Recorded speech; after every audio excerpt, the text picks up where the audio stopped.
Oke, assalamualaikum warahmatullahi wabarakatuh. Halo teman-teman, kenalin aku Adela Silvi dari Pendidikan Multimedia kelas 2A. Di sini aku mau jelasin codingan 5 contoh codingan dari fungsi. Yang pertama di sini ada soal pertama yaitu ini yang pertama aku jelasin satu-satu dulu ya. Di sini ada yang pertama ini ada include IOStream. Include IOStream ini sudah sering dibahas ya, yang berarti dia ini akan menghasilkan in dan out. In dan out itu fungsinya apa sih? In itu untuk memasukkan data dan out itu untuk mengeluarkan data gitu. Nah, di sini using namespace std, yang berarti supaya untuk tiap sintak di dalam program kita di C++ ini tidak perlu lagi menggunakan std.2. Jadi supaya lebih efisien lah, jadi kita hanya akan memanggil cout-nya aja, jadi nggak perlu std-nya gitu. Terus di sini kita buat deklarasi dari fungsinya, kita pakai tipe data integer. Nama fungsinya ini jumlah 3 dengan parameternya ada 3 ya, integer A, integer B, dan integer C. Nah, di sini ada operasinya nih teman-teman. Return itu berarti mengembalikan data dari penjumlahan A plus B dan plus C. Nah, di sini sudah buat ya deklarasi dari fungsinya. Maka di sini entry point-nya adalah kita buat integer main lagi. Lalu cout ini berfungsi untuk menampilkan data. Nanti yang akan keluar di sini adalah di dalam titik 2 ini. Titik 2 nya kan ada hasil titik 2, jadi nanti ketika di run akan muncul nih hasil titik 2. Lalu setelah itu kita panggil variabel fungsinya. Nama fungsinya di sini kan jumlah 3. Kita harus sesuaikan juga penulisannya dengan fungsi yang di atas di sini supaya nyambung gitu. Kita panggil jumlah 3, lalu kita isi nilai dari tiap parameternya. Di sini ada parameter A, B, dan C, maka nilainya di sini ada 5. 5 itu untuk parameter A, 7 untuk B, dan seterusnya. Maka di sini otomatis 5, 7, dan 3 akan masuk ke pengoperasian di sini di fungsinya A plus B dan plus C hanya dengan memanggil nama fungsinya saja. Di sini langsung handle untuk garis baru dan return 0. Maka seharusnya kalau kita run, maka hasilnya adalah hasil penjumlahan dari 5, 7, dan 3, maka hasilnya adalah 15. Coba kita run ya teman-teman.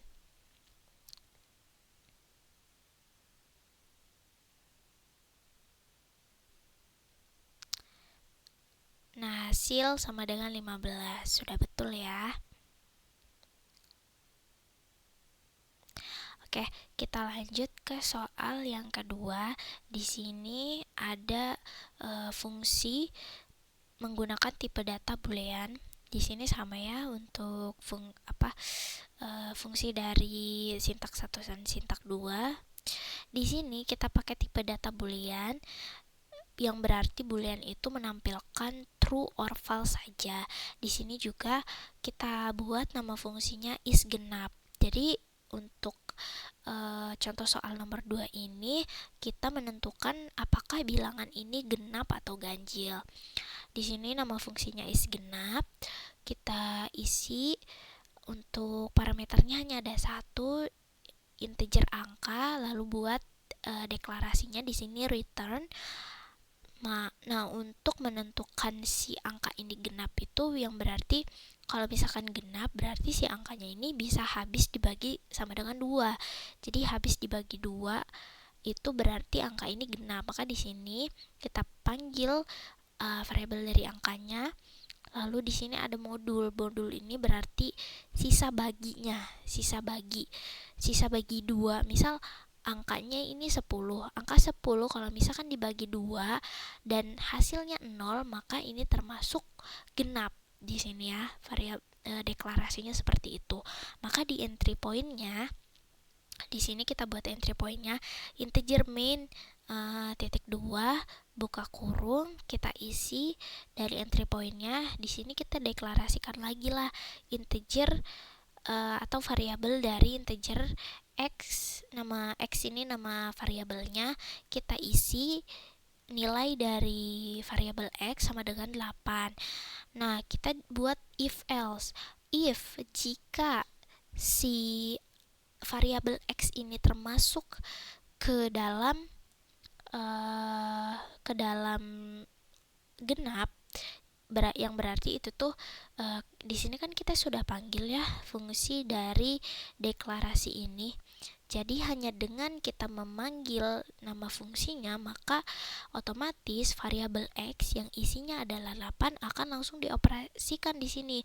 Dicek lah istilahnya, kayak 8 sama dengan 0 nggak kalau misalkan dibagi 2.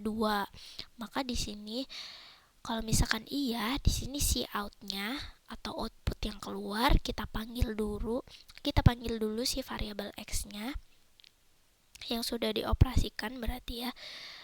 Maka di sini outputnya adalah bilangan genap gitu.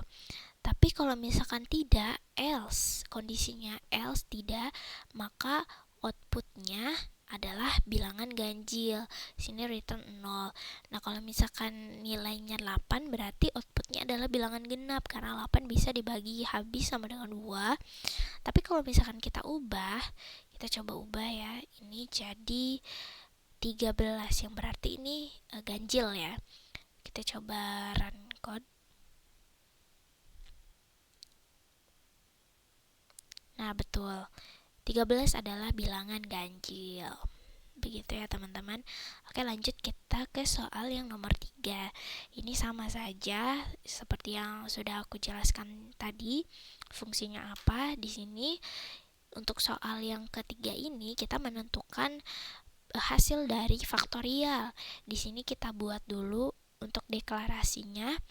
Integer, kita pakai tipe datanya integer. Faktorial ini nama fungsinya.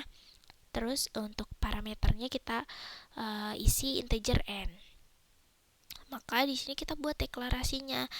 If n sama dengan 0 or n sama dengan 1, maka dia return 1. Jadi maksudnya gini, kalau misalkan angka yang diisi untuk integer n atau nilainya ini sama dengan 1 atau 0, maka si program ini akan langsung mengembalikan return sama dengan 1, maka hasilnya 1. Jadi kalau misalkan kita masukin angka 1 atau angka yang dimasukkan 1, maka dia hasil dari program ini sama dengan 1, karena memang 1 itu faktorialnya ya 1 gitu kan.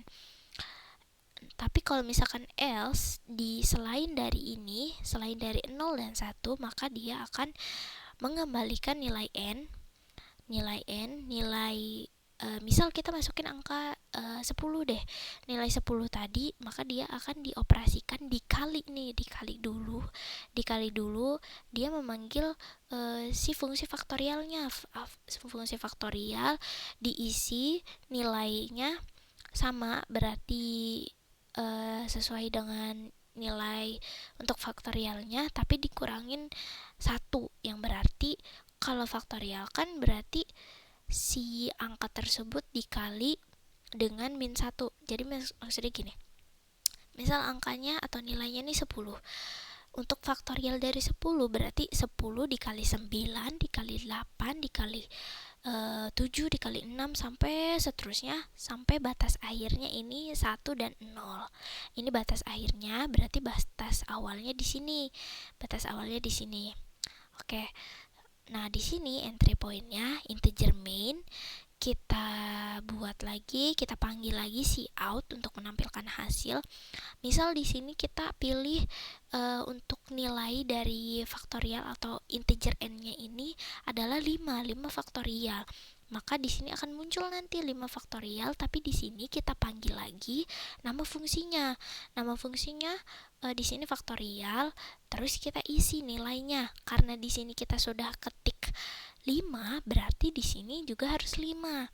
Harus sesuai gitu. Nah, si angka 5 tadi maka akan langsung dioperasikan di sini. Karena kita sudah manggil fungsinya. Jadi dari sini masuk ke fungsi sini, baru dari sini dioperasikan di sini. Jadi nanti returnnya nilai n-nya kan 5 dikali, berarti di sini N kurang 1 berarti 5 dikurangi 1, 4 berarti 5 dikali 4 kali 3 kali 2 kali 1, kayak gitu. Maka hasilnya adalah 125 ya kalau tidak salah. Coba kita run ya. Kita run. Oh, 120 ya benar ya. Saya yang salah menghitung teman-teman. Oke, lanjut ke soal nomor 4, mohon maaf. Di nomor 4 ini untuk soalnya itu ini tuh perbandingan mana nilai yang paling besar aja. Jadi ini cukup simple ya. Di sini sama pakai include IOStream dan juga using namespace std. Integer maksimalnya itu maksudnya di sini int itu nama variabelnya ya teman-teman. Nama variabelnya int. Terus fungsinya kita namain maksimal. Di sini kita isi parameternya. Parameternya ada 3, integer a, integer b, dan integer c. Nah, di sini kita buatlah deklarasinya. Seperti biasa deklarasinya. Kita buat variabel baru. Integer terbesar, nama variabelnya terbesar. Integer terbesar kita misalkan dulu A ini punya nilai yang paling tinggi, misalkan integer terbesar sama dengan A. Tapi kalau misalkan di sini kita buat lagi kondisi if tunggal ya ini. Bukan. Kita buat lagi if kalau misalkan B ini ada tanda lebih besar ya, lebih dari terbesar, yang berarti terbesar kan si ini milik punya A ya, terbesar ini milik A. Tapi kalau misalkan B lebih besar dari milik A yang berarti lebih besar dari A, maka terbesar ini sama dengan B. Jadi kita ubah terbesar sama dengan B. Begitupun kalau misalkan C lebih besar dari terbesar ini masih milik B berarti ya, terbesar dari B, maka terbesar kita ubah lagi sama dengan C. Maka di hasil akhirnya deklarasi akhirnya return terbesar. Nah, kita buat entry pointnya cout. Kita hasilkanlah, munculkan tulisan di sini. Jangan lupa pakai tanda kutip 2 karena itu untuk cout itu memang peraturannya seperti itu. Cout 2 bilangan terbesar titik 2, kita panggil lah variabel fungsi di sini max, tulisannya harus sama. Kita isi nilai dari 3 parameter ini, integer A, B, dan C. Kita isi 12 untuk A, 7 untuk B, dan 15 untuk C. Maka hasilnya itu adalah penjumlahan dari 3 bilangan ini. Mohon maaf, bukan penjumlahan. Ini maka hasilnya bilangan terbesar dari 3 bilangan ini. Maka sudah dipastikan 15 ya. Coba kita running. Bilangan terbesar 15, betul. Oke. Untuk soal yang terakhir, ini menentukan apakah tahun ini tuh termasuk tahun kabisat atau tidak. Jadi tahun kabisat itu merupakan tahun yang punya 366 hari. Nah, itu tuh jadi kayak kalau kalian tahu bulan Februari itu kan biasanya cuma sampai tanggal 28 ya. Nah, untuk tahun yang punya tanggal 29 Februari maka itu termasuk tahun kabisat. Nah, tahun kabisat itu ditentukan dari tahun yang bisa dibagi habis oleh 4 dan juga tidak bisa dibagi habis 100. Maka di sini kita pakai tipe data true or false. Kita panggil nama fungsinya, kita buat nama fungsinya. Kita buat nama fungsinya is kabisat. Integer, kita buat parameternya integer tahun. Kita buat deklarasinya return, yang berarti mengembalikan hasil dari deklarasi ini. Nah, deklarasinya karena peraturannya tadi ya, yang pertama si tahun ini bisa dibagi habis oleh 4 dan juga tidak bisa dibagi habis 100. Jadi ini pakai gerbang logika N. Harus dua-duanya true. Kalau misalkan si tahun ini bisa dibagi habis oleh 4 dan juga tidak bisa dibagi habis oleh 100, maka dia termasuk tahun kabiset. Di sini ya. Nah, di sini ada N. Nah, di sini. Nah, ini dan tahun modul 100 yang berarti tahun ini tidak bisa dibagi habis 100. Tapi di sini juga kita buat ada gerbang logika OR. Kalau misalkan ini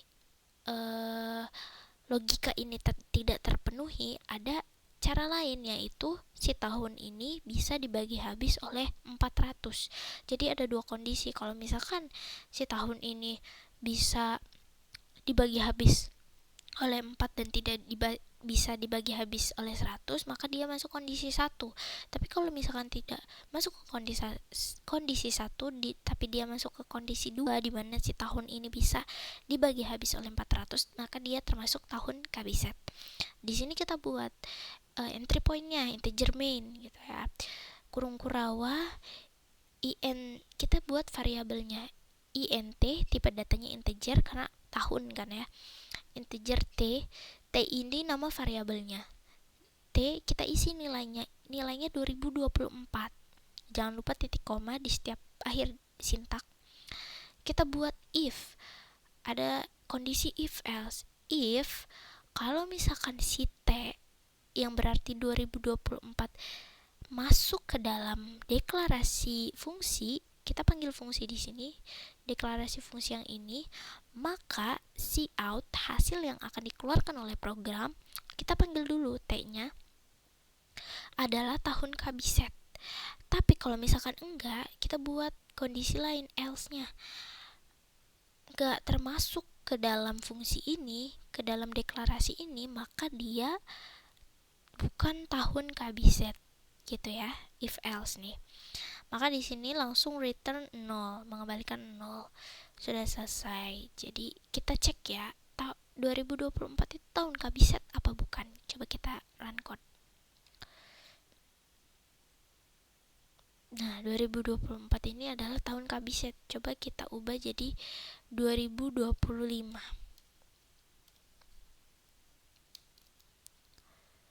Kita run code.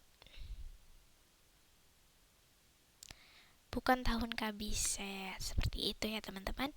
Mungkin cukup sekian penjelasan soal-soal fungsi dari saya. Kurang lebihnya mohon maaf. Bye bye.